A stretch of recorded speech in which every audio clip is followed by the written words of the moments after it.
وَلَقَدْ يَسَّرْنَا الْقُرْآنَ لِلذِّكْرِ فَهَلْ مِن مُّدَّكِرٍ۔ السلام علیکم ورحمۃ اللہ۔ آج کی کلاس میں ہم پڑھنے جا رہے ہیں فعل ناقص۔ جسے پچھلی کلاس میں فعل تام پڑھا تھا، ایسا فعل جو اپنے فاعل کے ساتھ مل کے مکمل معنی دے دے۔ مثالیں ہم نے دی تھی، جاء الحق، جاء الولد، حق آ گیا، لڑکا آ گیا، بات مکمل ہوگی فعل فاعل کے ساتھ۔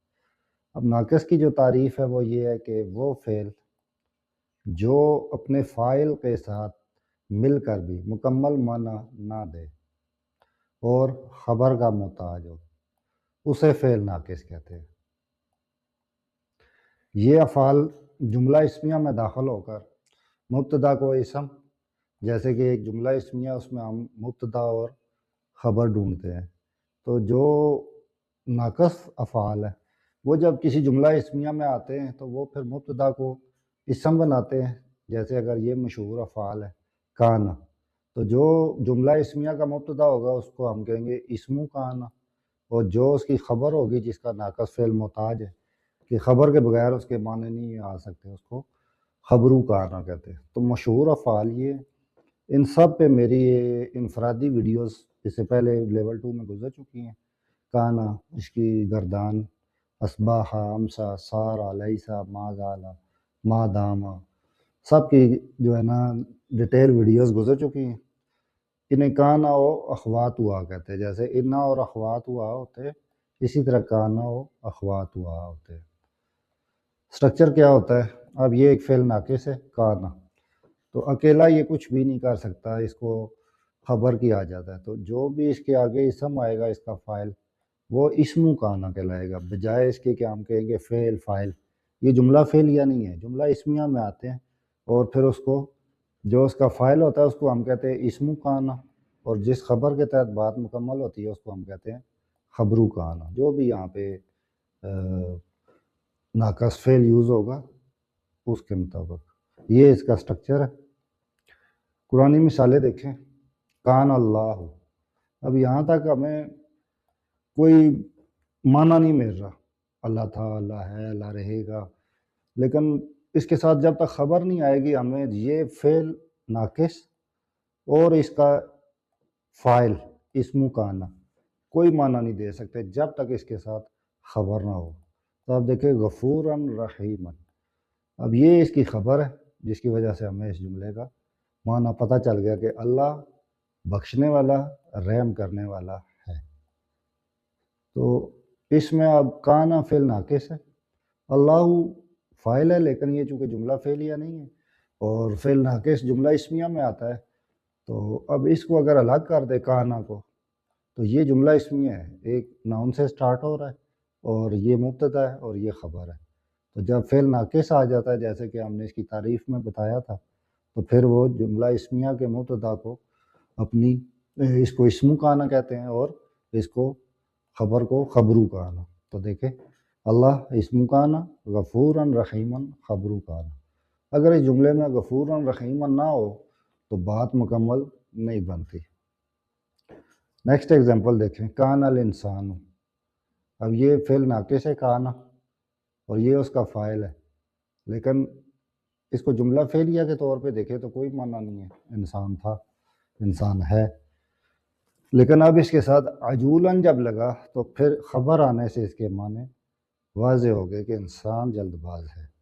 عجل، عجول، کانا فعل ناقص، انسان اسمو کانا، عجولاً خبرو کانا۔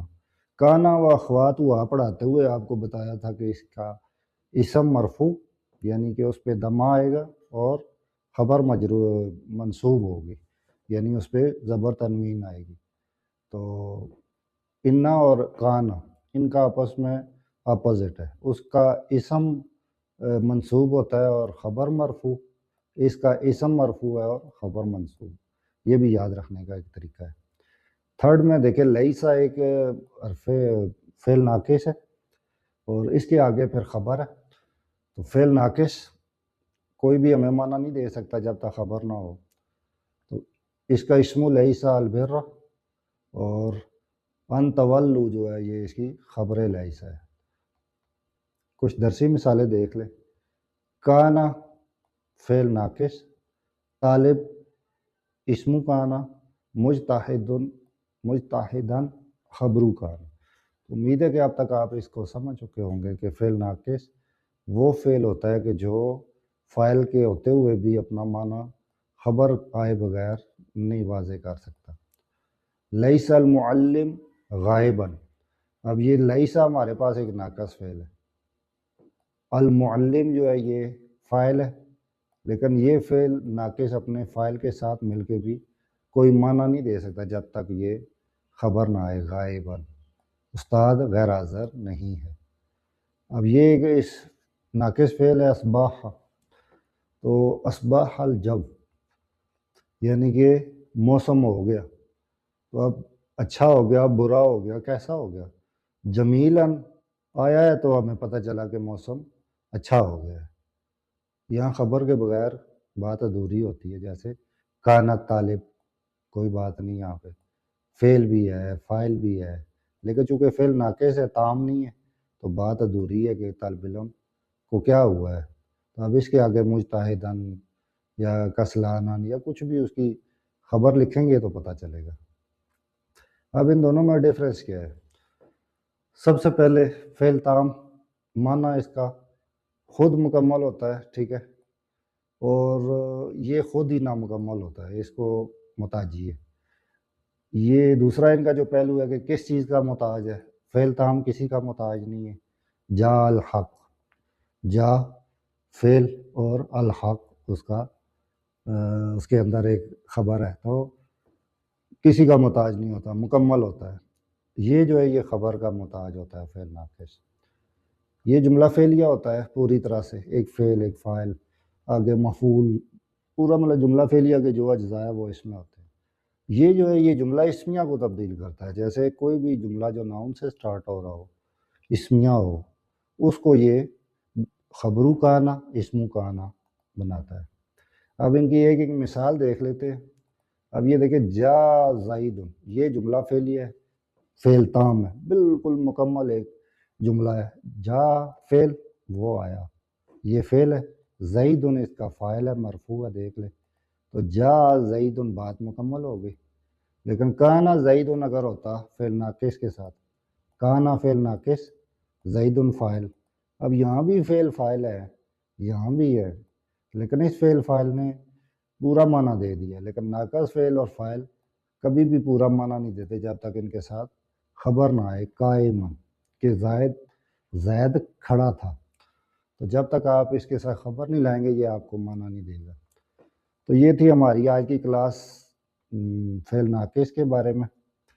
تو اسی طرح انشاءاللہ تھوڑا تھوڑا کر کے میں آپ کو بیسک ٹو ایڈوانس کمپلیٹ عربی سکھا دوں گا۔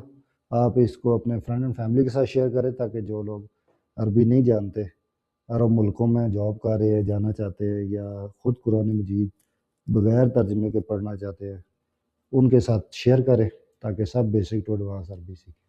جزاک اللہ۔